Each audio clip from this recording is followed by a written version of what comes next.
Help! Somebody help me! She's 28 weeks pregnant, lying on a cold marble floor, bleeding, while her husband is in the next room, ignoring her cries. But when he walks out, she sees something on his phone that changes everything. A message from another woman. Stick to the plan. The timing is perfect. That night, her husband leaves her to die, and a billionaire rival saves her life. What follows is a storm of betrayal, lies, poison, revenge, and justice that will leave you questioning what real strength looks like and how far a mother will go to protect her children. Stay till the end, because this isn't just a story of survival. It's a story of rebirth, revenge, and a woman who turned her pain into power. If this story pulls you in, don't forget to like, comment, share, and subscribe to the channel for more powerful stories like this. Because sometimes the most broken hearts create the strongest heroes. Help, somebody help me. Becca's voice, weak, getting weaker. The marble floor felt cold against her cheek. So cold. The wine glass had slipped from her hand, red spreading across white stone. But that wasn't wine anymore. That was blood. Tyler, her voice cracked. Tyler, something's wrong. The bathroom door stayed closed, water running. He was in the shower. He couldn't hear her. Or maybe he could. Maybe he just wasn't listening. He hadn't been listening for months. Her phone, where was her phone? The kitchen counter. 10 feet away? Might as well be 10 miles. 28 weeks pregnant. Twins. 2 heartbeats inside her that suddenly felt terrifyingly still. Rebecca Morrison was 30 years old, former marketing director, current stay-at-home mother. Wife to Tyler Morrison, corporate executive climbing the ladder at Hartley Industries. Mother to 5-year-old Emma, who was sleeping upstairs in her princess room, dreaming innocent dreams while her mother bled on the kitchen floor. The cramping had started during dinner, sharp, sudden. Tyler had poured her wine, insisted she have just 1 glass. Doctor says a little is fine, Beck. Relax. She'd felt dizzy after, sick. Then the pain came, radiating, terrifying. 3 times she reached for her phone, fingers slipping, lock, try again, lock, try again, lock. The emergency operator's voice finally crackled through the speaker. 911, what's your emergency? I'm pregnant, 28 weeks, I'm bleeding, I need help. Ma'am, I'm sending an ambulance now. Is anyone with you? My husband, he's in the shower. Can you get his attention? Becca tried to call out, her voice barely carried. Tyler! The water kept running. The operator stayed on the line, calm, professional. The ambulance is 7 minutes out. Stay with me, ma'am. What's your name? Rebecca, Becca Morrison. Becca, I need you to stay calm. Is the bleeding heavy? Yes, I think so. I'm scared. My babies. The bathroom door opened. Tyler emerged, hair wet, towel around his waist, his phone in his hand. He looked at Becca on the floor, looked at the blood, looked at his phone. It buzzed. Text message visible even from where Becca lay. Stick to the plan. The timing is perfect. Don't mess this up. Negative V. Tyler stares at his phone, at Becca, at his phone again. His hands shook. I need to take this call. It's work. Emergency. Tyler, I'm bleeding. The babies, you're overreacting. You always overreact. I'll call 911. I already called. They're coming. Tyler, please don't leave. But his voice sounded wrong. Rehearsed. Scared. Not scared for her. Scared of something else. He walked to the bedroom. His voice carried through the door. But he wasn't calling 911. He was calling her. The woman whose text Becca had just seen. Vanessa, she's bleeding. I can't do this. This is too much. Tyler, a woman's voice. Cold, sharp. Becca could hear it through the door. We discussed this. You leave now. Ambulance comes. You're at the office working late when they call you. This establishes the pattern. Your lawyer will need this. But what if nothing? Do you want the promotion or not? Do you want me or not? Then follow the plan. The bedroom door opened. Tyler, dressed now, cologne, the expensive one, the one he wore for special occasions. Not for her anymore. For 8 months, not for her.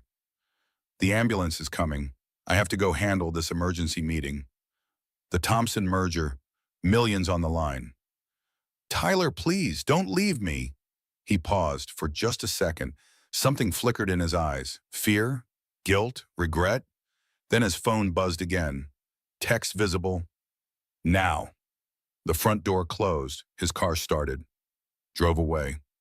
Becca lay on the floor, bleeding, alone.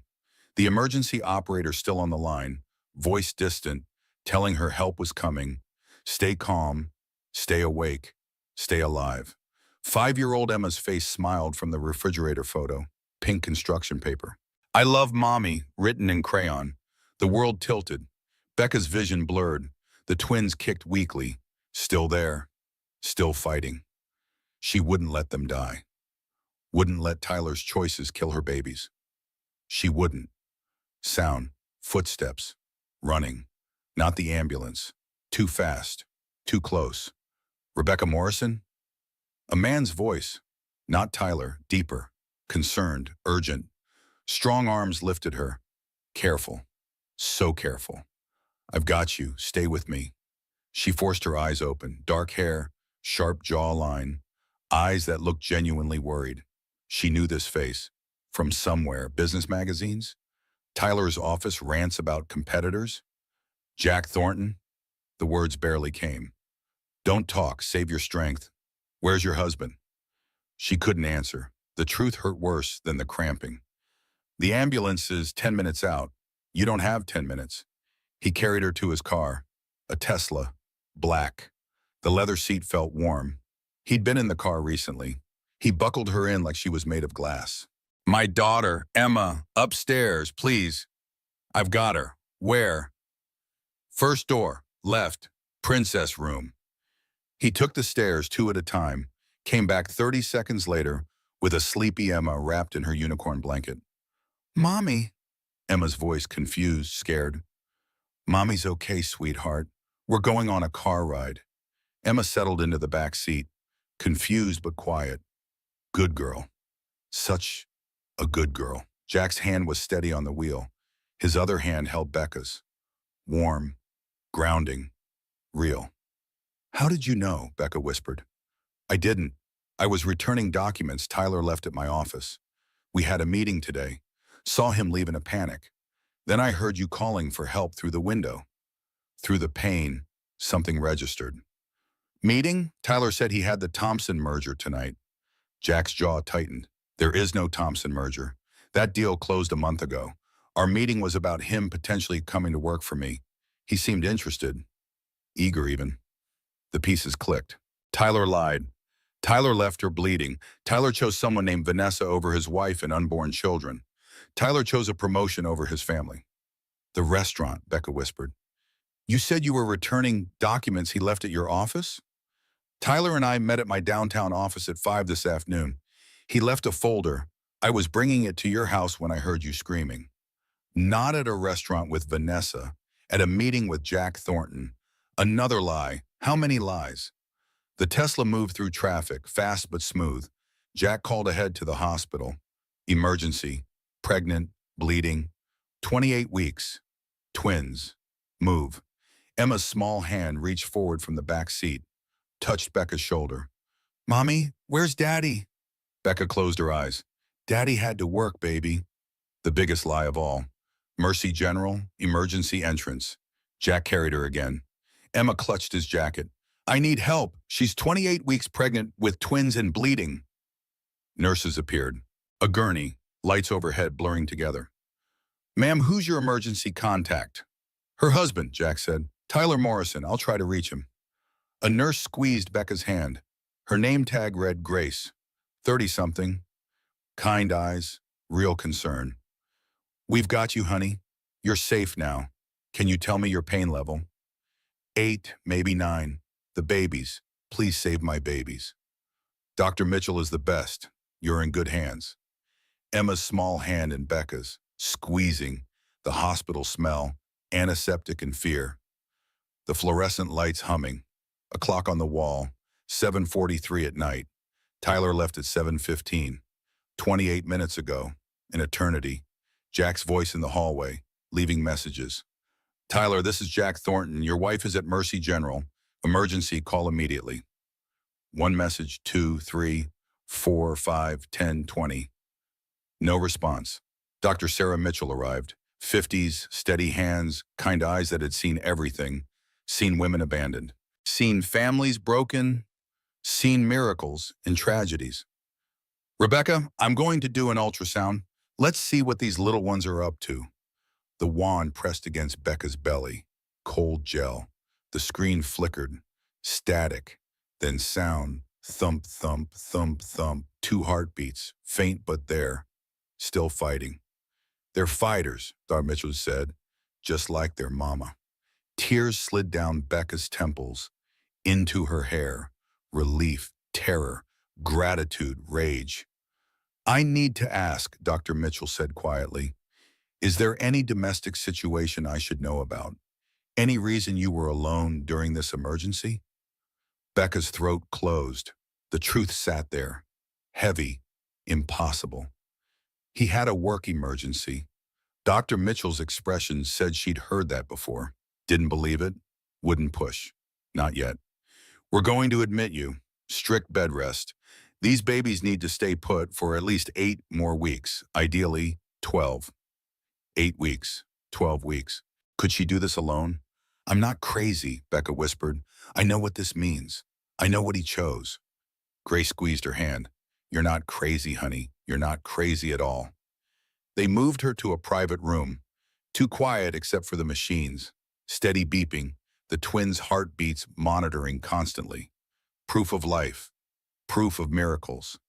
Proof that some things mattered more than ambition. Jack appeared in the doorway. Emma asleep on his shoulder. Her unicorn blanket trailing. The nurses found a care. Emma can sleep here with you. He set Emma down so gently, covered her, adjusted her pillow, moved like a man who understood children, who cared. You don't have to stay, Becca said. I know, but he pulled a chair to her bedside, sat, settled in like he had nowhere else to be. Your husband, 42 calls, no answer. 42, the number carved itself into her chest. 42 times Jack Thornton tried to tell Tyler Morrison his wife was dying. 42 times Tyler chose not to answer. He's probably in the meeting still. The merger you said doesn't exist. Jack's jaw tightened. Becca, I need to tell you something. And you're not going to like it. He turned his phone. A social media post. Tyler, a woman, blonde, beautiful, predatory smile. Some trendy rooftop bar. Her hand on his chest, his arm around her waist. Posted 18 minutes ago. The caption, finally free to love you openly. She'll understand eventually. Negative vibe.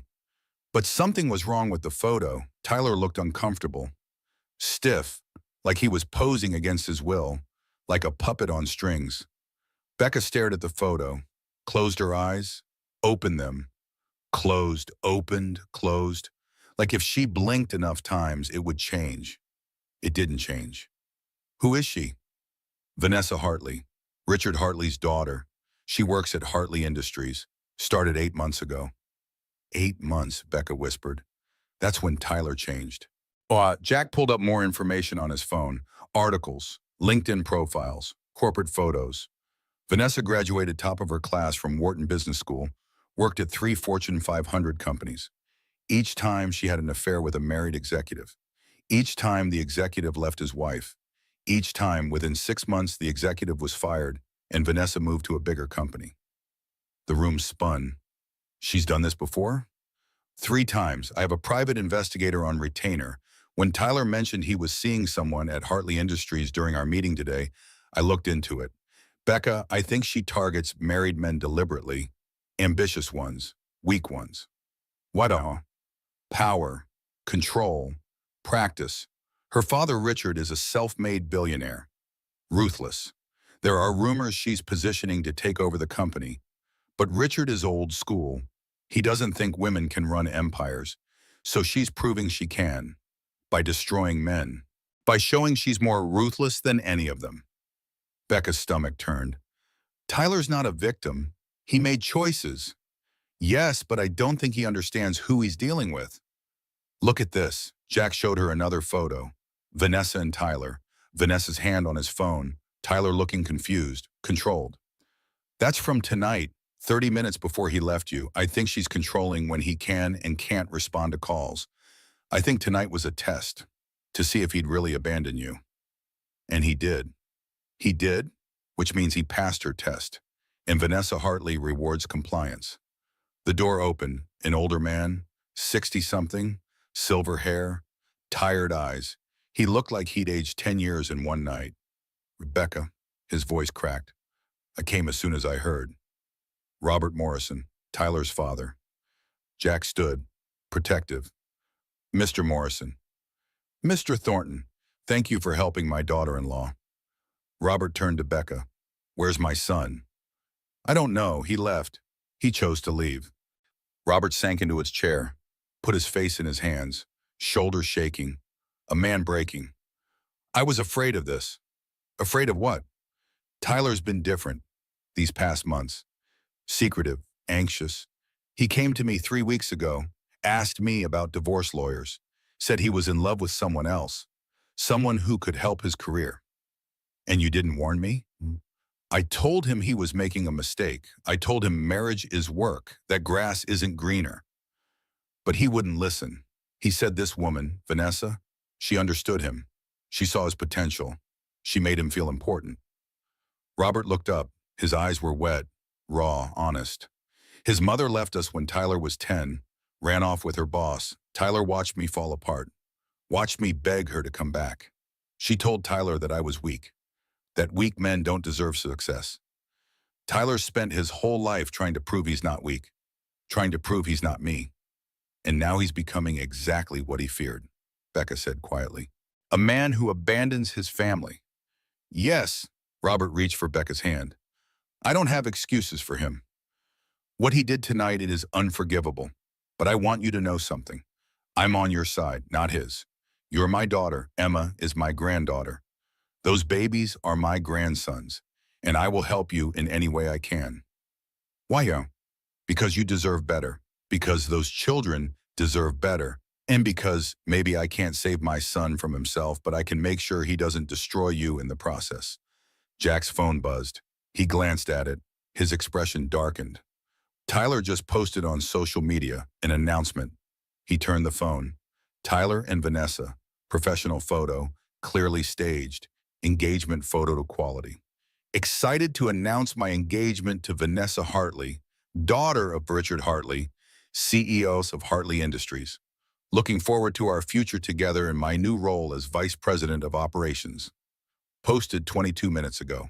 While Becca was fighting to save their babies, while Jack was calling 42 times, while Robert was rushing to the hospital, Tyler was announcing his engagement, still married, still father to Emma, still father to 2 unborn sons. Robert stared at the post. He's engaged? He's still married. Not for long, a woman's voice said from the doorway. 2 women. One in a sharp suit, sharp eyes, sharper smile. The other wore a detective's badge. Attorney Linda Brennan, the first woman introduced herself. And this is Detective Karen Walsh. We need to ask you some questions about tonight, because what happened to you might not have been an accident. The room settled after introductions. Emma sleeping. Robert sitting with his head bowed. Grace dimming the lights. Jack making quiet phone calls in the hallway. Becca lay in the dark, her hand on her belly, the detective's words echoing. Mrs. Morrison, did your husband give you anything to drink tonight? Any food? Anything unusual? The wine. Tyler had poured her wine at dinner, insisted she have just 1 glass. Doctor says a little is fine, Beck. Relax. She'd felt dizzy after. Sick. Then the cramping started. Detective Walsh pulled out evidence bags, bagged the wine glass from the kitchen, the remaining bottle, labeled them, sealed them. If someone wanted to induce premature labor, Detective Walsh said carefully, there are substances that could do that. We need to rule that out. Becca closed her eyes, saw Tyler that morning, kissing her forehead before work. Love you, Beck. Had he known? Had he planned this? Or was he just a puppet, dancing on Vanessa's strings? Either way, her babies had almost died tonight, and someone was going to pay. Sunlight, too bright. Becca woke to Dr. Mitchell checking her vitals. Good morning, Mama. Babies look stable, but we need to talk. Detective Walsh stood in the corner, serious expression, grim mouth. The wine, Dr. Mitchell said, it contained pennyroyal oil, a natural abortifacient. In small doses, it can cause cramping and bleeding. In larger doses, it can induce labor or cause miscarriage. The room spun. Someone tried to kill my babies? We can't prove intent yet, Detective Walsh said. Could be contaminated, could be accidental, but combined with your husband's abandonment, we're investigating. Tyler's phone records show 3 calls to poison control in the past week, the detective interrupted, asking about substances that could help with a difficult pregnancy. He claimed he was researching for a friend. Robert, who'd stayed all night, went pale. My son did this? We don't know yet, but Mr. Morrison purchased pennyroyal oil from an herbal shop 4 days ago. Security footage confirms it. We're trying to determine if he knew what it was for. Becca's phone buzzed. Text from Tyler. First contact in 14 hours. Tyler. Beck, we need to talk. This has gotten out of hand. I never meant to hurt you. Tyler. Vanessa says we can work something out. Shared custody. You keep the house. I'll support the kids. Just don't fight the divorce. Tyler. Please, she's very determined. It's easier if you don't resist. She's very determined. Not I'm. Not we're. She's. Becca's fingers moved across the keyboard. Steady, strong, certain. Becca. Tell Vanessa she's miscalculated. Tell her the wine has been tested. Tell her the police are involved, and tell her I'm coming for everything. She blocked his number. Her hands didn't shake. Not anymore. Detective Walsh smiled. That should shake things up. Attorney Linda Brennan spread documents across Becca's hospital tray table. Jack and Robert flanked her bed like bodyguards. Grace stood at the door. An army, a family, chosen and blood. Here's what we know, Linda said. Vanessa Hartley has done this 3 times before. Each time the pattern is identical. Seduce married executive. Isolate him from family. Get him to abandon wife during a crisis. Document the abandonment. Use it to destroy him professionally while positioning herself as the victim of a predatory married man. She's a black widow, Jack said. Corporate black widow. Exactly, but this time she's made mistakes. 3 mistakes. Linda held up one finger. 1, she poisoned you. That's attempted murder. Hard to prove, but Tyler bought the substance. He gave you the wine. Whether he knew what it was for or not, he's an accomplice. 2nd finger. 2, she posted evidence of the affair while you were hospitalized. Public record, time-stamped, proves abandonment and cruelty. 3rd finger. 3, she underestimated you. The other wives rolled over, took settlements, disappeared. But you're fighting back, and you have resources. She gestured to Jack. What's her endgame? Becca asked. Power. She wants to force her father to make her CEO each time she destroys a man her father trusted. She proves women can be just as ruthless as men. She's trying to earn respect through fear.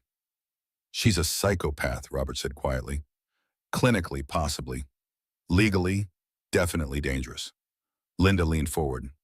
Becca, we can destroy Tyler, take everything, but I think we should aim higher. Higher? Vanessa, she's the architect. Tyler's just the tool. If we can prove she's done this before, establish a pattern, we can file criminal charges. Conspiracy, attempted murder, fraud. We can end her. Jack's phone buzzed. He glanced at it, smiled coldly. My investigator just sent this. Vanessa's first victim. Married executive from 8 years ago. She destroyed his life. Cost him his marriage, his job, his reputation. He's been waiting for a chance to take her down. He's willing to talk, to testify. Becca signed document after document, her signature getting firmer, stronger. By the 10th signature, her hand didn't shake at all. This wasn't just about her anymore. This was about stopping a predator. This was about protecting the next wife, the next family, the next set of unborn children who deserve better than Vanessa Hartley's ambition. Tyler arrived at noon. without Vanessa. Grace intercepted him at the door. Sir, the patient has requested no visitors. I need to see my wife. Not for long, Linda said, stepping into the hallway. Tyler Morrison, you've been served. This divorce petition includes emergency custody, asset freeze, criminal complaint as accessory to attempted murder, and restraining order. You have 24 hours to vacate the marital residence. Tyler's face went white. Murder? I didn't try to murder anyone. You gave your pregnant wife pennyroyal oil. That substance can cause miscarriage. I didn't know. Vanessa said it was a supplement. She said it would help with swelling. The hallway went silent. Say that again, Detective Walsh said, stepping out of the shadows. She'd been waiting, watching, recording. Tyler's eyes went wide. I want a lawyer. Smart, because Vanessa Hartley is about to throw you under the bus. We've been watching her. She's already meeting with her attorney, already crafting her defense. Want to know what it is? Tyler said nothing, but his face answered. Terror, recognition, understanding dawning. Abusive husband coerced innocent girlfriend into helping him get rid of his pregnant wife.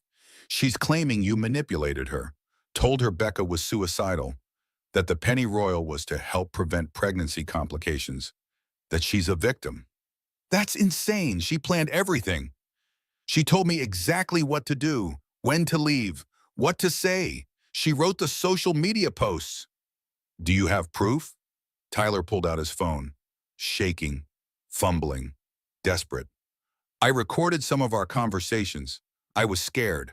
She kept pushing me to do things that felt wrong. I recorded them in case I needed them later. Detective Walsh took the phone, scrolled through voice memos. Her expression changed, hardened, sharpened. Mr. Morrison, I think you and I need to have a very long conversation with your attorney present, but off the record, you just saved yourself from a murder conspiracy charge. Barely. Tyler looked at Becca through the doorway.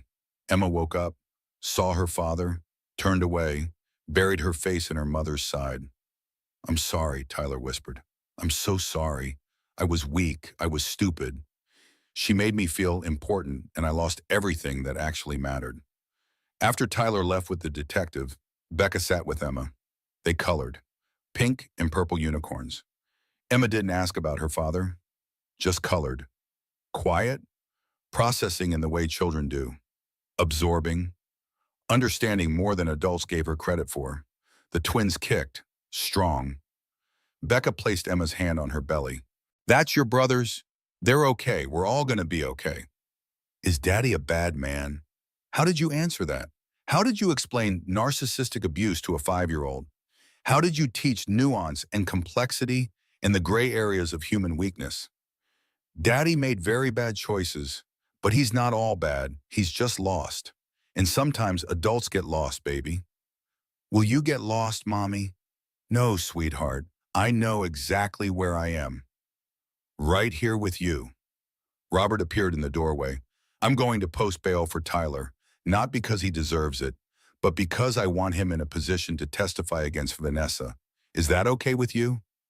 Becca thought about it, thought about justice, about revenge, about the difference between the two, about what her children needed to see, about what kind of woman she wanted to be.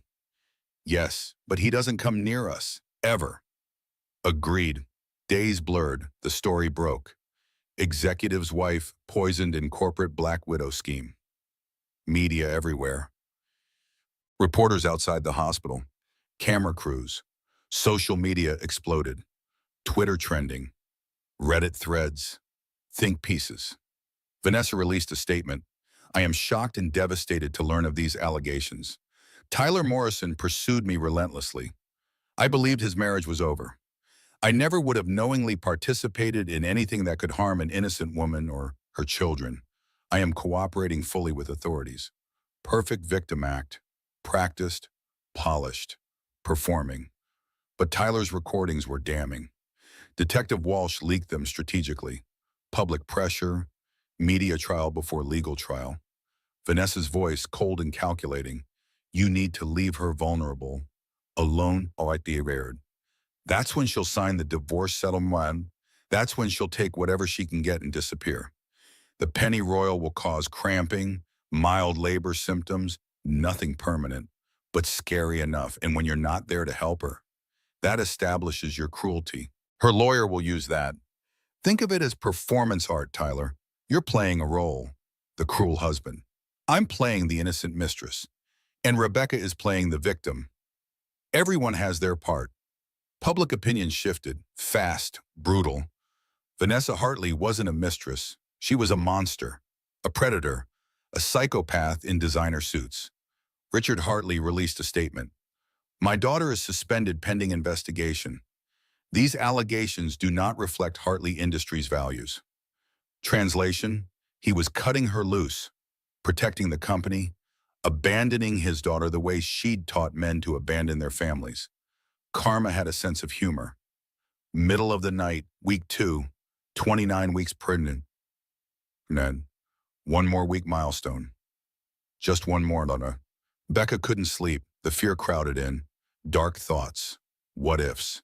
The kind of thoughts that came at 3 in the morning when monitors beeped and hospitals felt like prisons, and the future stretched vast and terrifying. Her phone buzzed. Unknown number. Text. You should have taken the divorce settlement. Now you've embarrassed me. Made me look weak. I don't tolerate that. Text. You think you've won? You haven't. Tyler's recordings won't be admissible. Illegal wiretapping. My father's lawyers are the best. Text. I will destroy you, your children, your billionaire hero, everyone. You have 24 hours to drop all charges and take the settlement. Or I start releasing information about Jack Thornton's business dealings. Insider trading, tax fraud, I have proof, fake proof. But by the time anyone figures that out, his company will be ruined. Text. Your choice, Rebecca. Your pride or his life's work. Becca's hands shook. She forwarded the text to Detective Walsh. Called her. She's threatening Jack now. She says she'll fabricate evidence. She's desperate. Desperate people make mistakes. Forward me the text. We'll use them. This is witness tampering. Extortion. She just gave us more charges. But what if she does it? What if she destroys Jack because of me? Jack's voice from the doorway. Then we rebuild. I've been destroyed before. I survived. Will survive. He'd been sleeping in the chair again, still keeping watch, still showing up. You can't lose everything because of me. I won't lose everything. The things that matter, they're right here. You, Emma, those babies, your family, that's everything. Business? That's just money. I'll make more. The hardest part, Becca whispered, is that I thought I was the only victim. But Tyler was a victim too. Vanessa manipulated both of us. And I still have to hate him for his choices while understanding he was manipulated. How do I hold both truths? Jack sat on the edge of her bed. You hold them by being human. Tyler made choices, bad ones. But Vanessa created the circumstances where those choices felt inevitable. You can acknowledge that without excusing him. He's responsible. But he's not the only villain. I'm scared. Me too. Morning brought Detective Walsh in a plan. Vanessa's threatening witness tampering, extortion, and harassment with those texts. But we need more. We need her to incriminate herself on record. How? Tyler wears a wire, goes to see her, tells her he's scared about the case, gets her to admit to the poisoning, to the plan, to everything. Will he do it? He's looking at 20 years as an accessory to attempted murder. He'll do it. Robert added, I've convinced him this is his only way to make things right. Not for him, for Emma, for the boys. So they don't grow up with a father in prison, so they have some chance of understanding that he tried to fix what he broke. The plan was risky, but necessary. Tyler met Vanessa that afternoon at her condo. Downtown, high-rise, floor-to-ceiling windows. View of the city she wanted to conquer. Detectives listening in a van below. Recording everything, building a case. Weaving a net, the conversation started casual, nervous. Tyler played his part well. Fear wasn't hard to fake when it was real. Vanessa, they have recordings, my recordings. What do we do? We, her voice went cold, ice. There is no we, Tyler. You're on your own. But you told me to record them. You said we might need them for leverage against Becca. I never told you to record anything. And if you claim I did, My lawyers will bury you. Do you understand? You're a weak, pathetic man who poisoned his wife because you wanted her money and her out of the way. I'm the victim who believed your lies. That's the story. That's what the jury will hear. But that's not true. Truth doesn't matter. Power matters. And I have it. You don't. You never did. You were just a tool, a means to an end. Vanessa, please. I love you. She laughed, actually laughed. Sharp, cutting, cruel. Love? You think this was about love? Tyler, you were a test run, a practice dummy. I needed to perfect my system before the real target. My father's VP of operations, Marcus Webb, married, ambitious, weak, just like you. Once I destroy you publicly, he'll see what happens to men who cross me. He'll do anything I say, and eventually he'll help me take over Hartley Industries. You were never the goal. You were the lesson. So I meant nothing? You meant exactly what you were supposed to mean. A lesson. For me. For the business world. For every man who thinks women can't be ruthless. I'm proving we can. We just have to be smarter, more calculated, more willing to break things to win. Tyler's voice broke. Real emotion. Real horror. You tried to kill my babies. No, I tried to motivate your wife to accept a divorce settlement quickly. If the pregnancy ended, collateral damage. Welcome to business, Tyler. Sometimes you have to break things to win. Sometimes people get hurt. That's not cruelty. That's strategy. Silence, then Tyler's voice. Steady now, angry. Done. You made a mistake, Vanessa. What's that? You told me to record conversations for leverage, so I did, including this one. The apartment door burst open. Detective Walsh. Officers. Vanessa's face went white, then red, then purple with rage. Vanessa Hartley, you're under arrest for conspiracy to commit murder, attempted murder, extortion, witness tampering, and about 6 other charges I'm going to enjoy reading to you. You have the right to remain silent. I suggest you use it. Becca watched the arrest on the news, live footage, breaking news banners, Vanessa in handcuffs, screaming about her lawyers, about lawsuits, about how they couldn't do this to her, about her rights, about her father, about her power, but they could, and they did. Emma climbed into Becca's lap. Mommy, who's that angry lady? Someone who hurt a lot of people, baby, but she can't hurt anyone anymore. The twins kicked, celebrating maybe, or just stretching. Either way, they were alive, safe, growing, fighting. Robert sat across from them. Tyler's cooperating fully. The DA offered him a deal. 5 years in prison, out in 3 with good behavior. He signed it. He's testifying against Vanessa. He's doing everything they ask. Good. He asked if he could write to the children, when they're older, to explain, to apologize. We'll see. Maybe, someday. Maybe forgiveness was possible. Eventually, after the anger burned out, after the healing finished, after the children were old enough to understand complexity and weakness in the gray areas of human failure. But not today. Today was for surviving, for healing, for protecting what mattered. 4 weeks in hospital, 32 weeks pregnant. The twins were strong, stubborn. Like their mother, Dr. Mitchell said, with a smile that suggested she'd seen this strength before. Recognized it, respected it.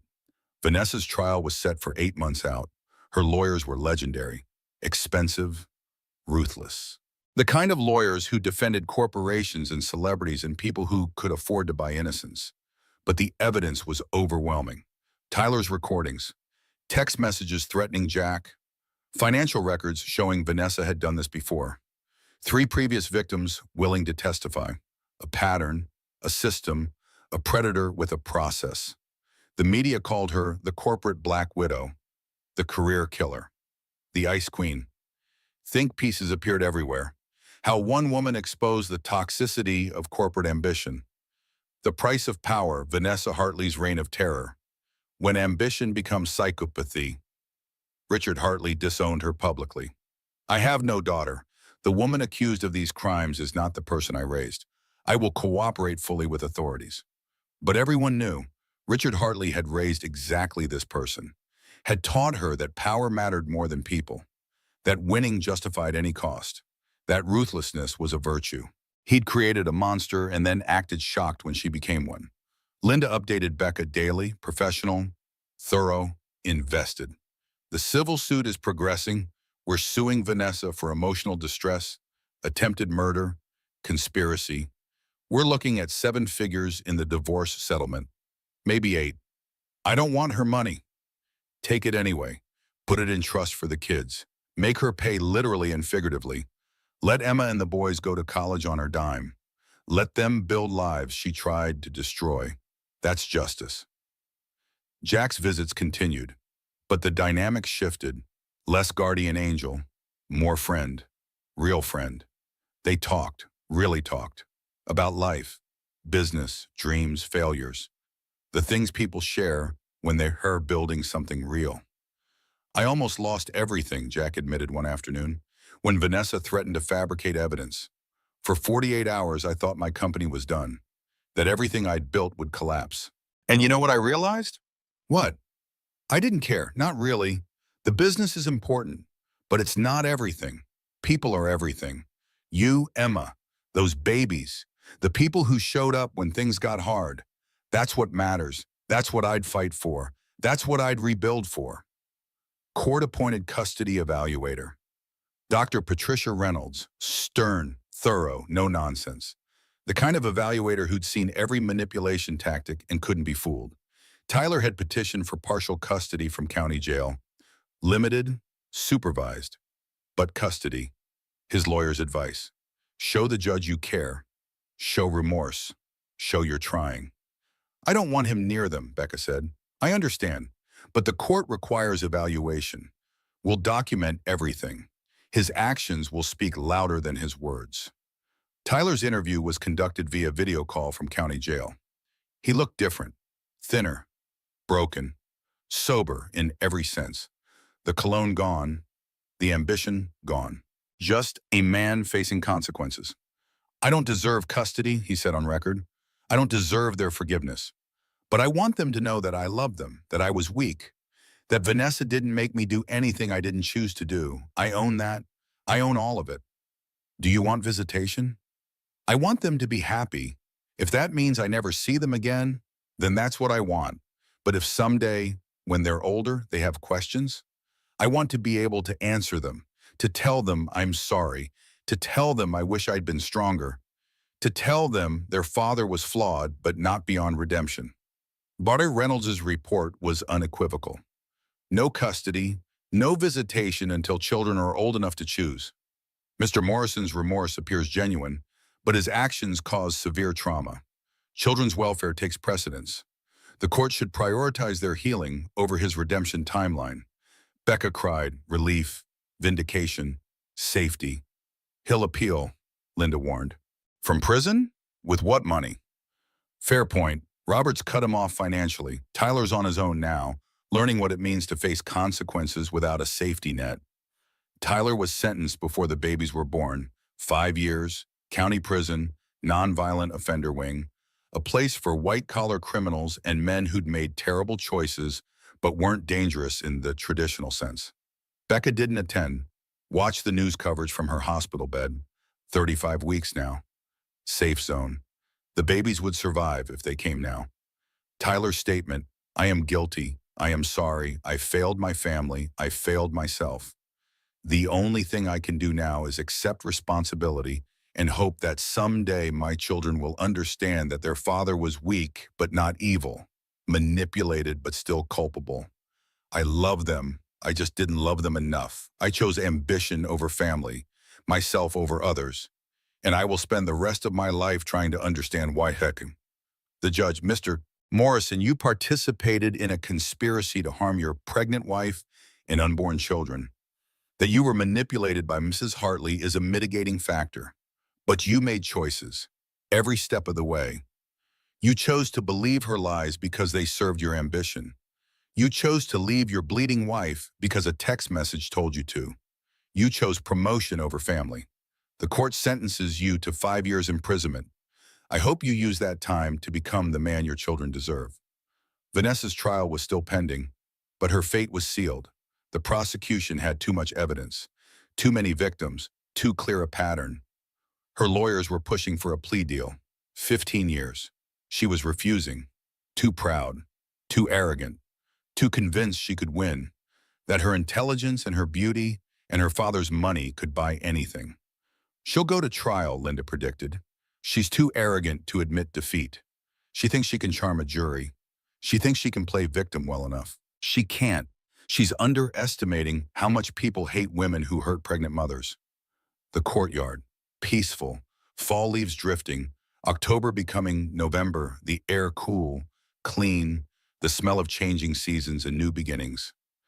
Emma was adjusting, therapy twice a week, art therapy, play therapy, but her Williams said she was resilient, that children could survive anything if they had one stable parent, one person who showed up consistently, one safe harbor. You're her stable ground, Dr. Williams said. That's everything. That's more than most children get. Robert visited daily, bringing books for Emma, flowers for Becca, sitting quietly, grieving his son, supporting his family, trying to be the man he'd failed to be for Tyler, trying to break cycles. I failed Tyler, he said one afternoon. No, Tyler failed himself. I should have been stronger. After his mother left, I should have shown him that vulnerability isn't weakness, that asking for help isn't failure. That being good man matters more than being a successful one. He's an adult. His choices are his own. I know, but I still wish I'd done better. I still wonder if things would be different if I'd taught him different lessons. Jack appeared. Coffee for everyone. He and Robert had become friends, united in protection of Becca and the children. Two men trying to be better than the men who'd hurt the women they cared about. Any word on Vanessa? Robert asked. She rejected the plea deal, Jack said. 15 years wasn't enough humiliation, apparently. She's going to trial. Her lawyers are arguing temporary insanity, that the pressure of being Richard Hartley's daughter broke her, that she couldn't handle the expectations, that she snapped. Will it work? No, she's too calculated, too documented. Too many victims over too many years. She'll get 25 to life, maybe 30. Week 7 in hospital, 35 weeks pregnant. Mitchell gave the good news they've been waiting for. You're safe. If the babies come now, they'll be fine.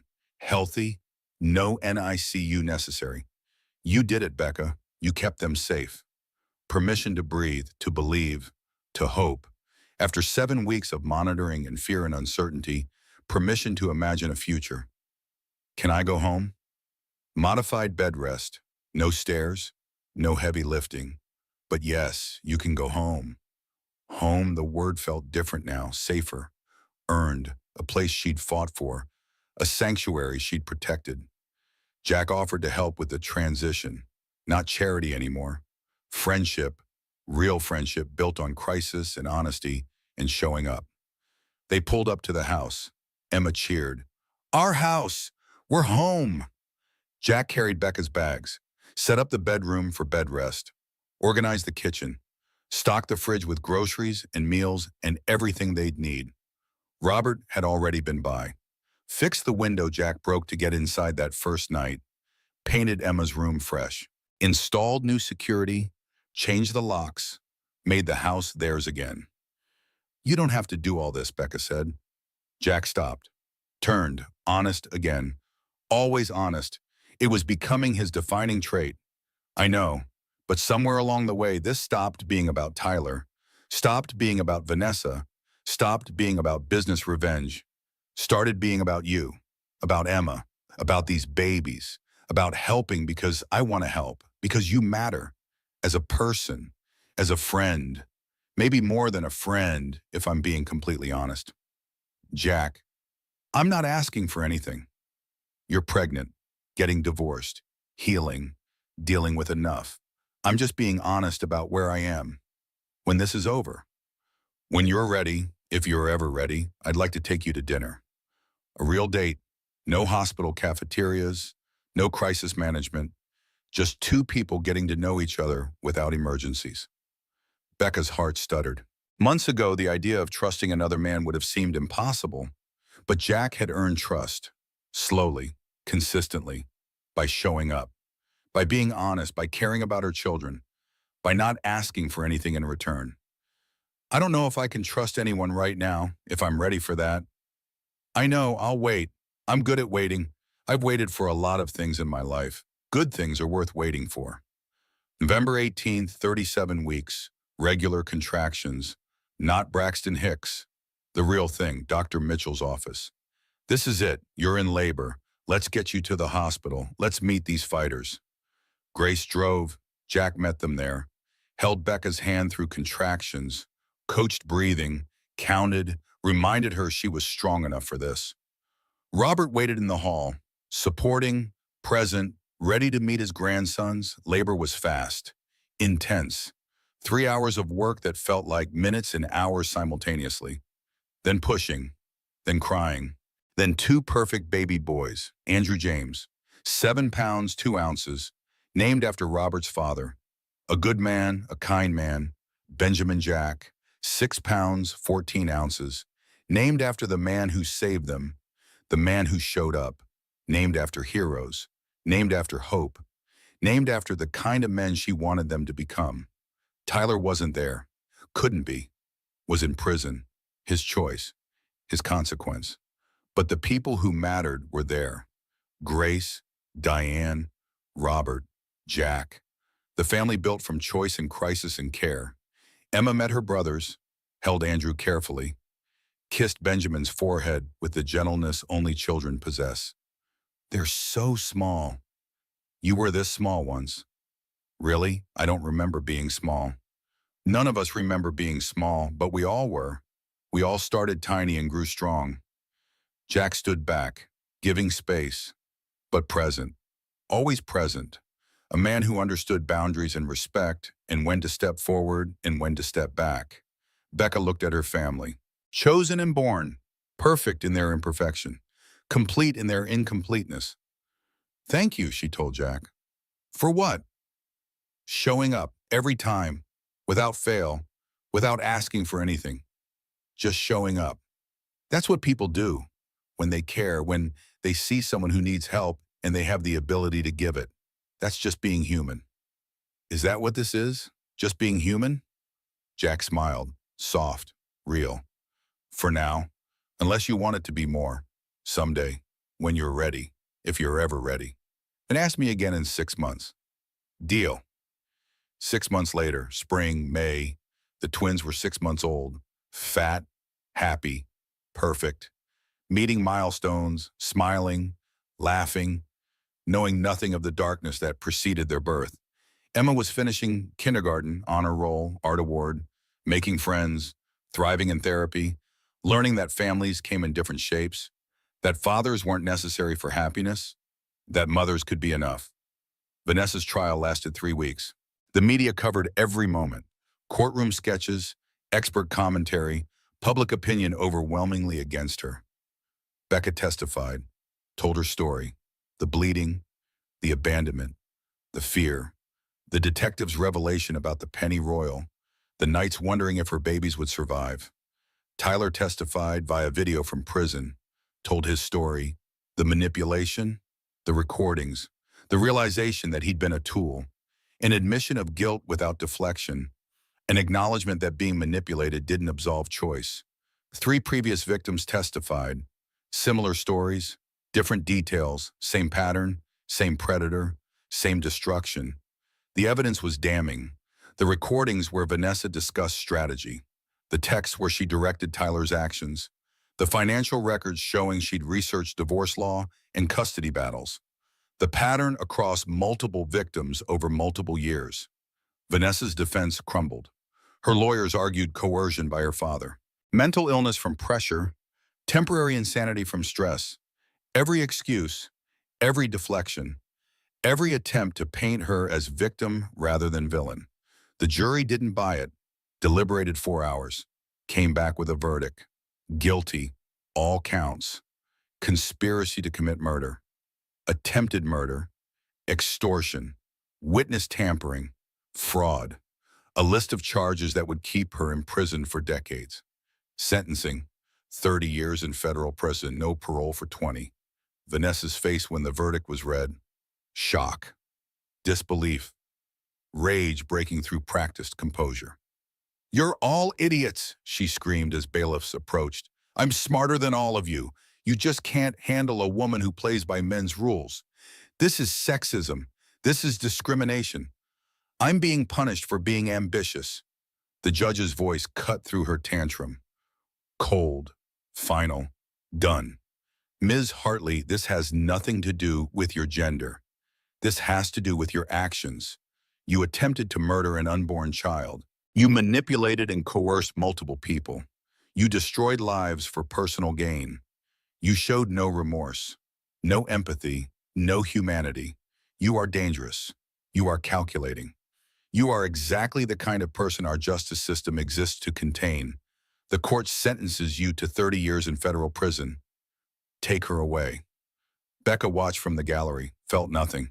No triumph, no vindication, just relief, just closure, just the knowledge that it was over, that Vanessa couldn't hurt anyone else, that other wives and other children were safe. It was over. The civil suit settled. $8 million. Vanessa's trust fund, the money her father had set aside for her future, liquidated, paid out, put in trust for Emma, Andrew, and Benjamin. "Blood money," Becca said. "College money," Linda corrected. "Future money, security money. Let her pay for their education. Let her fund their dreams. Let the money she would have used to destroy them build them up instead. That's the best revenge. Not hurting her, but thriving anyway."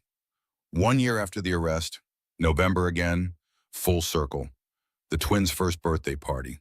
The backyard was full of friends, Grace and Diane, Jack's sisters and their families. Linda Brennan, who'd become more than a lawyer. Detective Walsh, who'd become an ally. Robert, who'd become the grandfather the children deserved. Tyler sent a card from prison. For the boys. Simple. Honest. No excuses. "Happy birthday, Andrew and Benjamin. I love you. I'm sorry. Maybe someday you'll understand that I was weak but trying to be better. Maybe someday we'll meet and you'll see that your father learned from his mistakes. Until then, be good for your mother. She's extraordinary. Love, Dad." And I'll help the twins smash their birthday cakes. Blue and yellow, messy, perfect, frosting everywhere, laughter, joy, the sounds of children who felt safe. Jack's arm around Becca's waist. They'd been dating seriously for 4 months, taking it slow, no pressure, no rush, just steady, real, building something that felt different from what came before, built on friendship instead of passion, on respect instead of need, on choice instead of circumstance. Robert pulled Becca aside. "I have something for you." He handed her an envelope, thick, legal documents, official seals. Tyler signed over all parental rights, voluntary termination. He thinks it's best for them, for you, so they can be adopted someday by someone worthy, someone who will be there, someone who will show up. Becca's throat tightened. He didn't have to do that. He wanted to. He said it's the only gift he can give them, freedom from him, freedom to have a real father someday, someone who will be there for school plays and baseball games and all the moments he'll miss. He said he doesn't want them waiting for a father who failed them. He wants them free to be loved by someone better. Later, as the party wound down, as Emma put the twins down for their nap, as Robert cleaned up the backyard, Becca stood in her kitchen, breathing, free. Her phone buzzed. Email. Subject. Job offer. She opened it. Marketing director. Tech startup. Growing company. Competitive salary. Full remote. Healthcare. Benefits. Flexibility for single mothers with 3 young children. They'd found her portfolio online. Her freelance work during bed rest and recovery. The projects she'd taken to prove to herself she was still valuable. Still skilled. Still worthy. They wanted her. Not Tyler's wife. Not anyone's appendage. Her. For her skills. For her talent. For what she could contribute. She looked up. Jack watching from the window. Emma singing to the twins inside their room.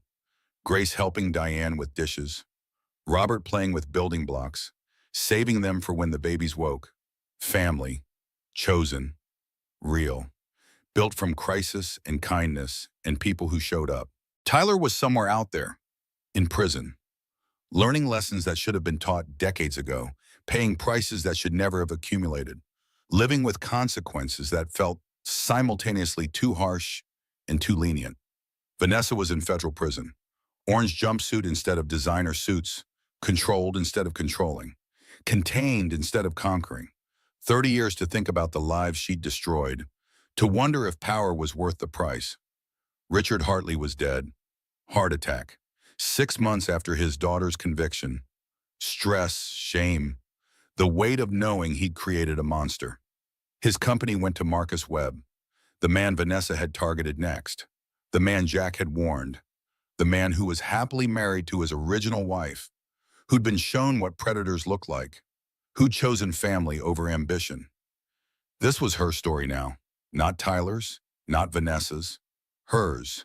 She'd started on a floor, bleeding, alone, abandoned, 28 weeks pregnant, terrified, broken. She'd ended here, standing, strong, surrounded, chosen. 37 weeks, mother of three, employed, independent, free, not revenge, transcendence, not bitterness, transformation, not victim, survivor, thriver, better, so much better. 2 years later, spring again. Emma was 8, second grade, still in therapy but thriving, still processing but healing, still asking questions but accepting answers, learning that families came in shapes that textbooks didn't show, that love looked different than fairy tales promised, that strength came from unlikely places. The twins were too, running, talking, terrorizing the house with toddler energy and pure joy. Identical in looks, but different in temperament. Andrew was cautious, thoughtful, observant. Benjamin was bold, adventurous, fearless, both perfect, both miracles, both living proof that darkness doesn't win, that life finds a way, that love persists. Becca was thriving, marketing director for 2 years, respected, valued, promoted twice, building a team, mentoring young women, teaching them about financial independence and boundaries and the importance of keeping their own money and their own power and their own identities, teaching them what she'd learned too late, what she'd had to relearn the hard way, what she'd pass on to Emma and eventually to her sons. That women supporting women wasn't just a hashtag, that narcissistic abuse wasn't always obvious, that financial independence wasn't selfish, that midlife transformation was possible, that divorce settlements could be justice, that starting over wasn't failure. Robert was still present, still showing up, still trying to be better than he'd been, still learning from his mistakes, still proving that some men could change, could grow, could be better. Grace and Diane were family, chosen aunts and grandmother, present for birthdays and holidays and random Tuesdays when someone needed help. The kind of family that showed up, that stayed, that cared. Jack had been in their lives for 2 years, steady, consistent, present. They dated for 6 months before he met the children formally. Then 6 more months of casual integration. No pressure, no rushing, just slowly becoming part of their lives, part of their family, part of their normal. And now this, spring afternoon, the backyard, Emma playing with the twins, Robert reading on the patio, Grace and Diane visiting for Sunday dinner. Jack pulled Becca aside. I want to talk to you about something. Okay. I've been thinking about us, about the kids, about the future. And I want to marry you, but more than that, I want to adopt Emma and Andrew and Benjamin. I want to be their father legally. Not just the man who shows up, but their actual father, their legal guardian, their parent. Becca's throat closed. Jack, I know it's fast. I know it's big. I know the kids are young, and Emma especially might have complicated feelings, and we need to do this right. But I love you. I love them. I want to be their father. Not Tyler's replacement, not a substitute, but their actual father. The man who shows up for school plays and scraped knees and teenage drama and college applications and everything in between. Why? because they deserve a father who chooses them, who stays, who shows up. And I want to be that man. I want to be the father they deserve, the father Tyler couldn't be, not because I'm better than him fundamentally, but because I'm choosing them every day, consistently. That's what matters. Choice, consistency, showing up. What about Tyler? He signed over his rights, but he's still their biological father. He's still in their story, and he always will be. I'm not trying to erase him. I'm trying to give them a present father, a daily father, a father who will be there. Tyler can be their story. I want to be their present, their future, if you'll let me. The kids, we'll ask them. We'll make sure they're comfortable. Emma's old enough to have opinions. We'll respect them. We'll move at their pace. But Becca, I want this. I want you. I want them. I want us to be a family, legally, officially, permanently. That night after dinner, after the twins were in bed, they sat with Emma, 8 years old, wise beyond her years, old soul, careful heart. Emma, Jack wants to ask you something, Becca said. Jack knelt down, eye level, respectful. Emma, I want to marry your mom, and I want to adopt you and your brothers. That means I'd be your dad legally, not your bio dad. Tyler's still your bio dad, but your everyday dad, the dad who's here. Is that something you'd want? Emma was quiet, thinking, processing, the way she did, carefully, thoroughly. Would I call you Dad? If you want to, you can call me Jack too. Whatever feels right. Would we change our last name? We can, Morrison to Thornton, or you can keep Morrison, your choice. Would Grandpa Robert still be my grandpa? Always. Family doesn't end. We're just adding to it. Would Tyler still be able to write to us? If you want him to, that's your choice. You get to decide what relationship you want with him, now and when you're older. Emma thought about it, long pause, then nodded. Okay, I think I'd like that. I think I'd like having a dad who's here, who doesn't leave, who shows up.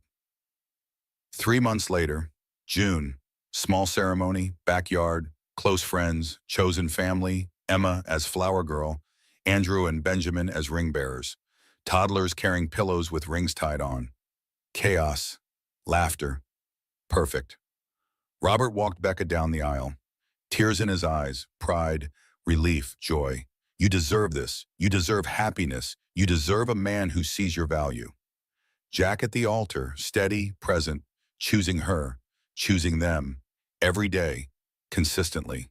Simple vows, honest promises, no grand declarations, just commitment, choice, showing up.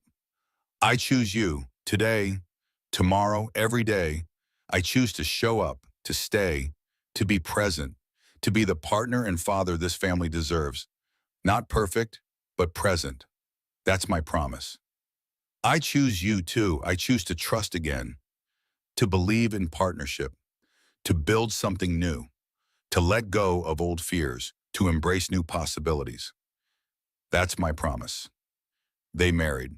They became a family, legally, officially, finally. The adoption paperwork came through 2 months later.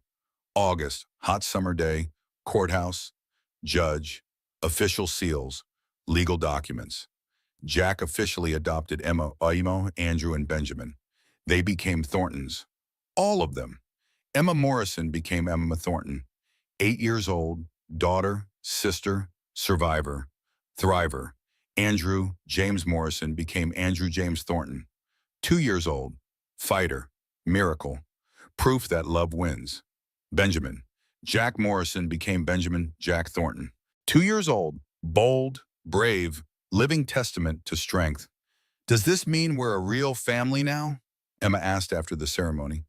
Becca pulled her close. We've always been a real family, baby. Now we just have the paperwork to prove it. That night, after the kids were in bed, after the celebration quieted, after the guests went home, Becca and Jack sat on the back porch, quiet, peaceful, together. I'm not the same person I was 3 years ago, Becca said. No, that woman needed someone to complete her, to validate her, to tell her she mattered. I don't need that anymore. I choose you, not because I need you, but because I want you. Because you add to my life instead of defining it. That's different. That's everything. Jack kissed her. That's love. Real love. Not manipulation. Not control. Not need. Choice. Free choice between equals. That's what we have. That's what we're building. I'm scared sometimes that it's too good, that something will break it. Things might get hard. Life happens, but we'll face it together as partners, as equals, as people who choose each other every day. That's the difference. We're not bound by need or circumstance. We're bound by choice, by commitment, by showing up even when it's hard. Promise? Promise, mais famo. The final scene, family photo, professional photographer, fall day, golden light, everyone smiling, Becca, Jack, Emma, Andrew, Benjamin, Robert in the background, Grace and Diane on the sides, extended family, chosen family, real family, everyone wearing matching sweaters, cheesy, perfect. The kind of photo that went on Christmas cards and living room walls and refrigerators. The photographer counted down. 3, 2, 1, smile. They smiled. Real smiles, earned smiles, survivor smiles, thriver smiles. Click. Captured, preserved. A moment, a milestone, a family. Real, chosen, survived, thrived. Emma Morrison, who became Emma Thornton, who learned that families came in unexpected shapes and that fathers were men who showed up and that mothers could be strong enough to break and rebuild and that survival was a choice you made every day. Andrew and Benjamin, who would grow up knowing they were miracles, that they were wanted, that they were chosen, that they were loved by a mother who fought for them and a father who chose them and a family that showed up. Becca, who started on a floor bleeding and ended here, standing, strong, surrounded, chosen, free, who learned that narcissistic abuse ended when you recognized it, that financial independence was freedom, that divorce settlements could be justice, that midlife transformation was possible, that women supporting women was survival, that starting over wasn't failure, that thriving was the best revenge.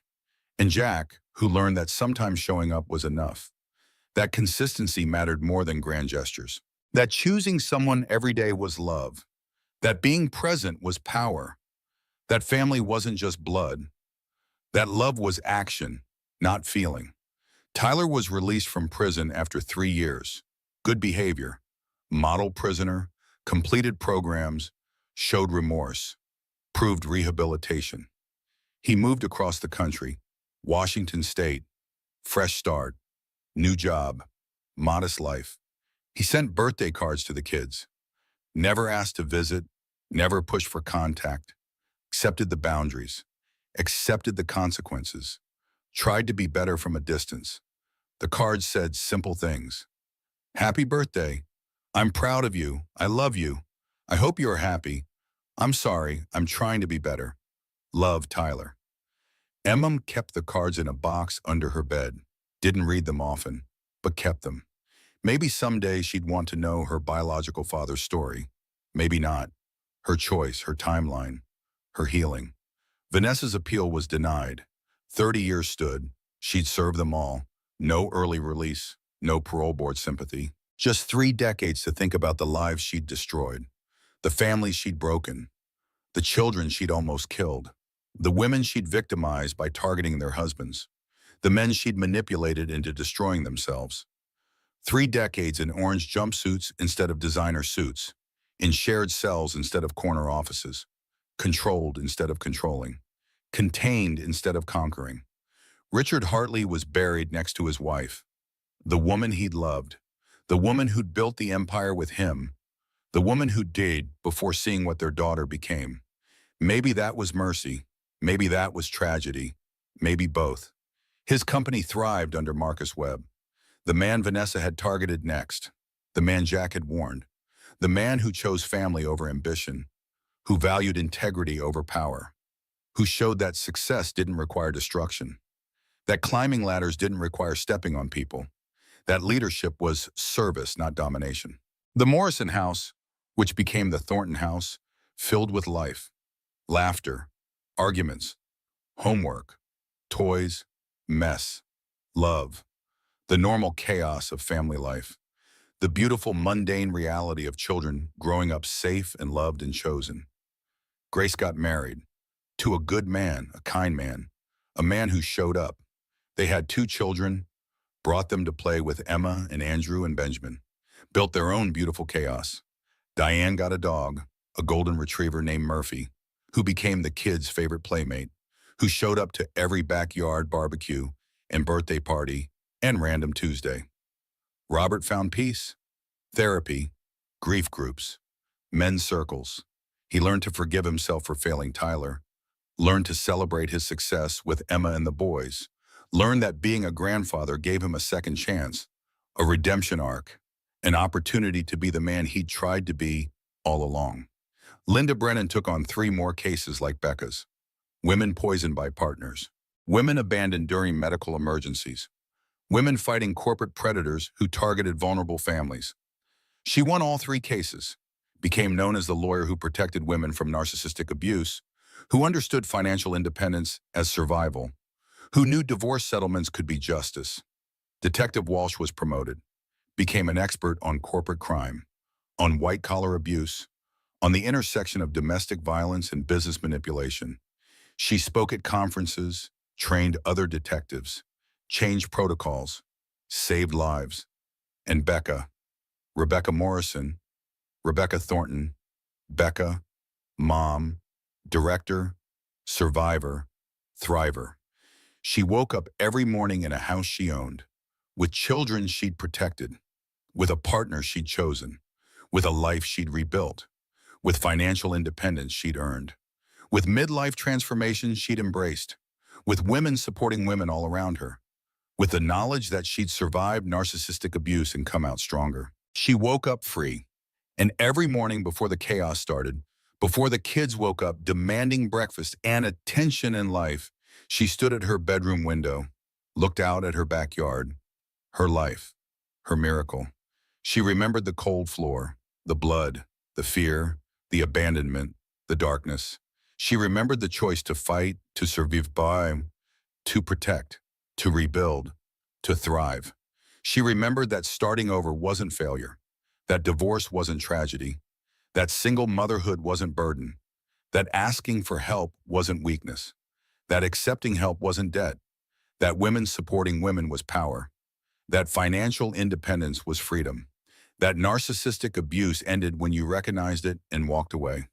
That justice took many forms. That revenge was thriving anyway. She remembered all of it, and she smiled. Because she'd started on a floor, bleeding, alone, abandoned, terrified, and she'd ended here, standing, strong, surrounded, chosen, free, thriving. Not despite the darkness, but because she'd chosen to walk through it instead of staying in it. Not despite the pain, but because she'd chosen to heal instead of hide. Not despite the abandonment, but because she'd chosen to build instead of break. Not despite Tyler leaving, but because Jack stayed, because Robert showed up, because Grace and Diane cared, because Linda fought, because Detective Walsh protected, because Emma adapted, because Andrew and Benjamin thrived, because she chose herself and her children and her future over fear and shame and staying small. This was her story, not Tyler's, not Vanessa's, hers. She was Rebecca Morrison, who became Rebecca Thornton. She was the woman who survived and thrived and won. Not by destroying others, but by building herself. Not by revenge, but by transcendence. Not by bitterness, but by transformation. Not by hate, but by love. By choosing love, choosing family, choosing self, choosing life, choosing future, choosing freedom. Every day, consistently, powerfully, completely. She was free, and freedom she'd learned was the best revenge of all.